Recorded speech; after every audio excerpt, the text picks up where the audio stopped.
What's going on, guys? Scotian Canadian here. It is good to be back chatting with you. I hope you have all been doing very well.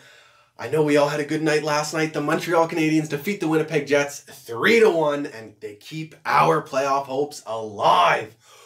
Woo! Yeah! And there's one for the Florida game, too. Yes, that's absolutely massive. Now, since my last video, the Habs have played quite a few games. First off, that game against the Carolina Hurricanes, which they dropped late. Very unfortunate and hard to swallow, especially with how well Carey has been playing. And that game, he was lights out, 1-0 late. And of course, the Hurricanes get a bounce off of Jordy Benn's leg after a shot from the point, and it beats Carey Price. He was lights out that game. Just in general, lately, he has been on fire. Just showing the league and us why he is considered the best goalie in the world by his peers and by the players in the league. He has been fantastic. Technically flawless in that crease, smooth, making saves look easy, and also giving us those desperation saves when we need them. Not only that, stopping teams on the forecheck. When they dump that puck in, he's back there to gather it, and they get the puck out of our zone quick, thanks to nice first passes from Carey Price, hooking up with Shea Weber and all the various other defensemen he's got to work with. He has been incredible. Not only that, his ability to read plays and break up those plays around the net. We've seen that on display every night, him using the paddle of that stick to break up plays. It's a gift to watch. We're so fortunate to watch this guy play night in and night out. He is just impeccable. So yeah, it was disappointing to lose that game against the Carolina Hurricanes. It was a big one, but thankfully we got it into overtime and gathered that point. Couldn't quite finish it after Max Domi actually had a very good chance to finish it on McElhaney there. 2-on-1 with Byron flying up the ice, but they couldn't quite get it done. But they move on and face the Florida Panthers in the next game, and that one was a joy. A game that really we should have won, considering where Florida is in the standings and their goaltending continuing to be a question mark. So it was good to see that outcome be what it should have been. A 6-1 win against the Panthers. Goals coming all over the ice. Multiple guys with multi-point nights, which is great to see. Domi gets his point total up to 69 points in that game. Just continuing to have a fantastic season, Max Domi, and what a snipe he had at the end of that game. Plenty of goals. It was just overall a fantastic game to watch. Then we go into the most important game of the season. That was rough. That was very rough. Habs played a great first period, winning all the battles, winning all the races to the puck, just absolutely outplaying the Columbus Blue Jackets to start. Made us feel really good, didn't it, to start that game? But man, after that point, the Blue Jackets came out and absolutely dominated in all aspects. Physically, skill-wise, chances, they were all over us. Some defensive lapses is what cost the Habs in the end. Quite a few. Carey Price left out to dry on a couple plays.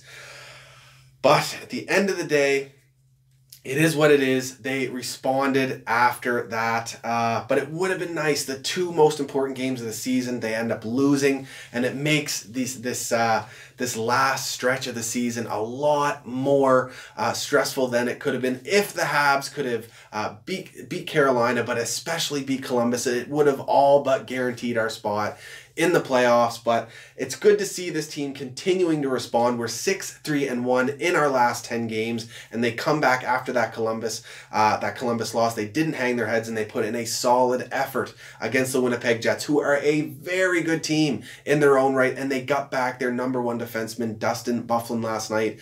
And the Habs play very good structural hockey and capitalize when they needed. They forechecked hard and worked really hard against that Winnipeg Jets team and get the win 3-1. So massive to keep our playoff hopes alive. I'm going to be at the edge of my couch, grinding my teeth, bouncing my knee right to the end of the season.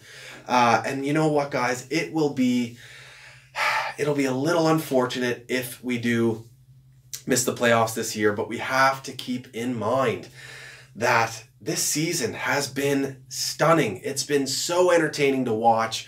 So many of our players have taken strides in terms of their development.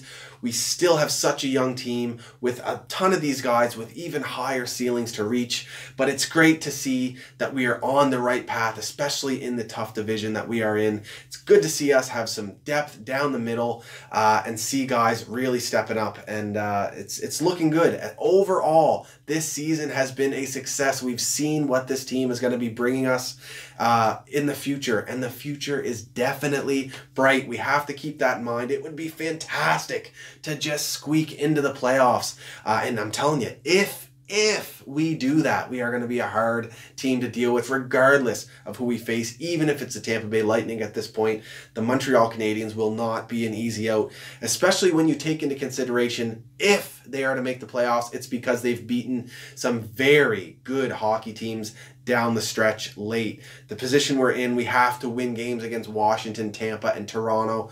So yeah, it's going to be tight. And at this point, with Carolina losing tonight to Pittsburgh and then Columbus beating Buffalo, that's now their games in hand. We are sitting at 92 points, 1 behind the Carolina Hurricanes and 2 behind the Columbus Blue Jackets. We all are sitting at 79 games played, each with 3 left to go.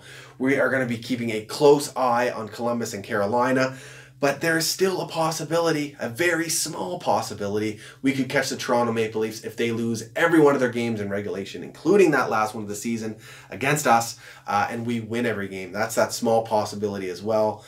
Man, that would be a dream outcome. I'm going to knock on the wood right here because that would be fantastic to see that happen. But nonetheless, it's going to be a very fun, stressful, but fun and enjoyable end to this season. I hope you guys all enjoy it. Now, we have a ton to talk about in terms of news with the Habs. There's been a lot going on lately. First and foremost, I want to touch on what happened in that Florida game with Paul Byron and Mac Weegar.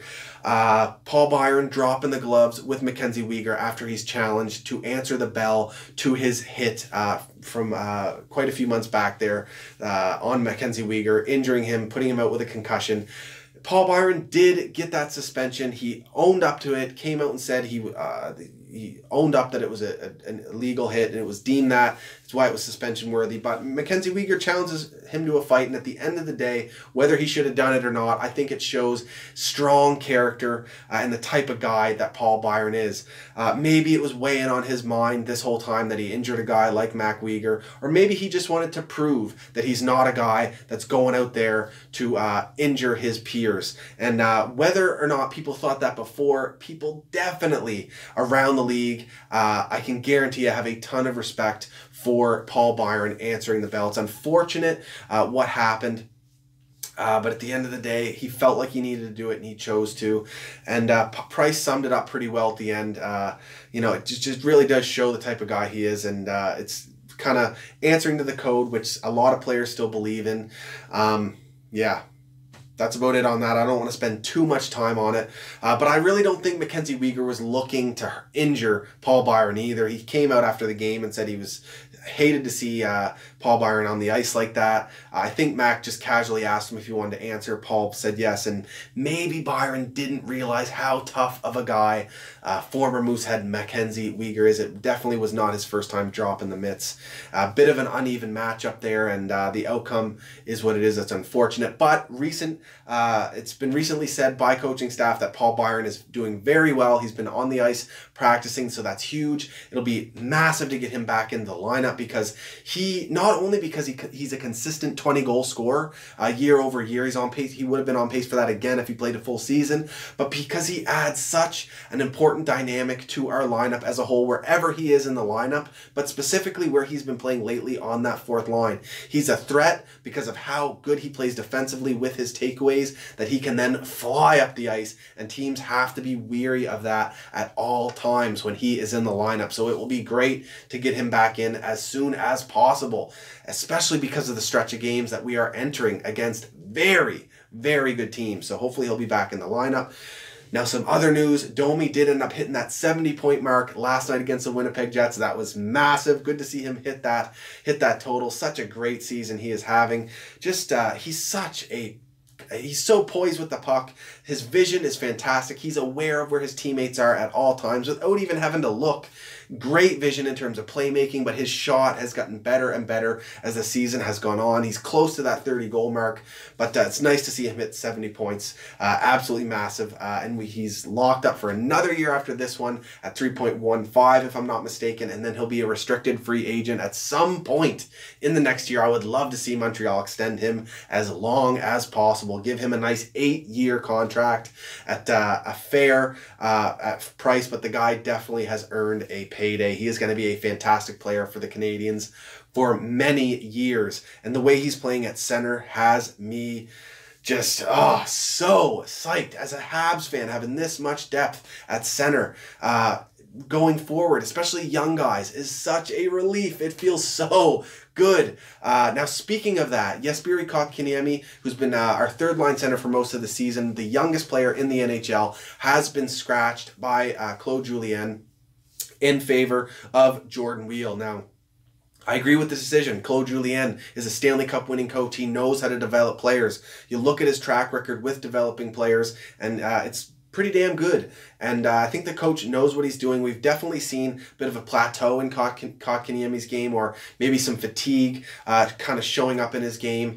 And at the end of the day, these games are so important. You don't want to see Kotkaniemi make a costly mistake to end our playoff hopes. It's a tough market to play in, and I don't think he should have to shoulder that blame right away, or at this point in his career. Maybe that's why they're looking out for him, or maybe they just want to give him a rest so he can finish strong to end the season on a positive note, whether we make the playoffs or not. He's had a great season so far, so to end it on a positive note, playing some strong games after getting some rest, would be huge. So it makes sense, and you can't go wrong with Jordan Weal. What a find by Marc Bergevin. He's been absolutely fantastic for us.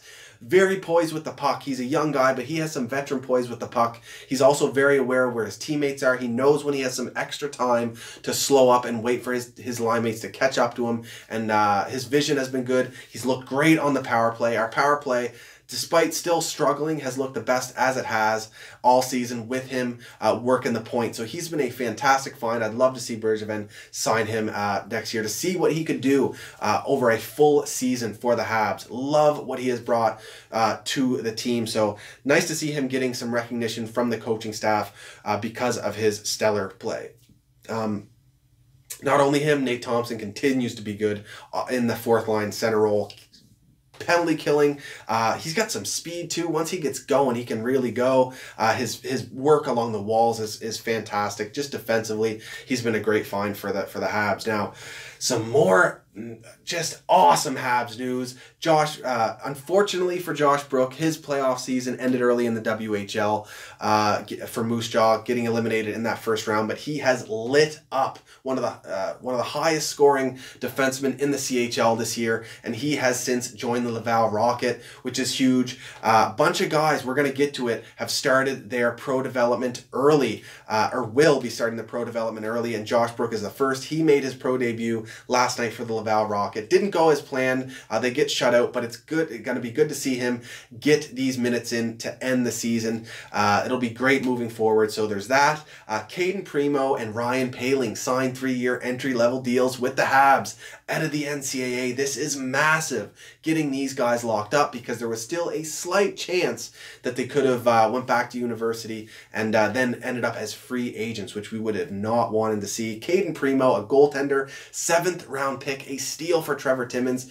The way he's been playing and the things people have been saying about him, his former coaches, former teammates, it's looking like he could be. I don't want to put the pressure on him right out of the gate, but possibly the heir to Carey Price, and learning from Carey Price will definitely help, and from Stefan Wade as well. But he's joining the Val Rocket to end his season, so yet another guy starting his pro career early, and he's going to get to end this year possibly playing some pro games. Now, Ryan Poehling also signs an ELC 3-year deal with the Montreal Canadiens, and he is going to join the big club in Montreal to end the season. We'll have to wait and see if he gets some game action in. It's important to note, if he even plays one game, that initiates the start of his contract.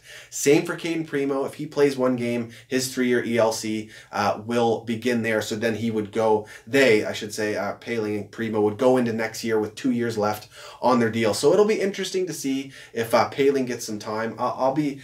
I'm kind of doubting it at this point. I think they just want to give him a taste of the pro life, a taste of what it's like to be around these consummate pros and these leaders like Price and Weber and Petrie and Byron and all these guys that'll really show him what it's like to be a true NHL hockey player in terms of work ethic and what they do day in and day out. So that'll be massive experience and development for him going into next season. Give him a taste and it'll make him hungry to make the team next year. So these are huge positives to end the season for the Habs, them locking these guys up. It's such an exciting time of the year, not only with this playoff race, but with getting our prospects signed and on the roster.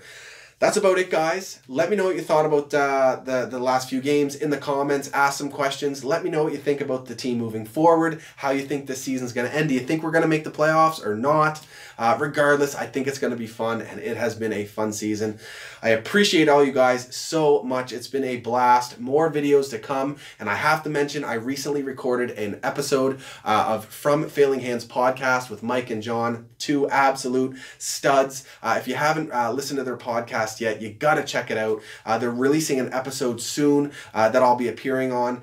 Check that out. If you like my content, I guarantee you will love theirs. They are optimistic, objective. They have a lot of good things to say, a lot of great opinions on the Montreal Canadiens. Whether you're at work and you need to kill some time, or at home doing some cleaning, or you just want to relax and listen to some Habs specific hockey talk. From Failing Hands with Mike and John is your go-to on iTunes, Spotify, Google Play, wherever you get your podcasts.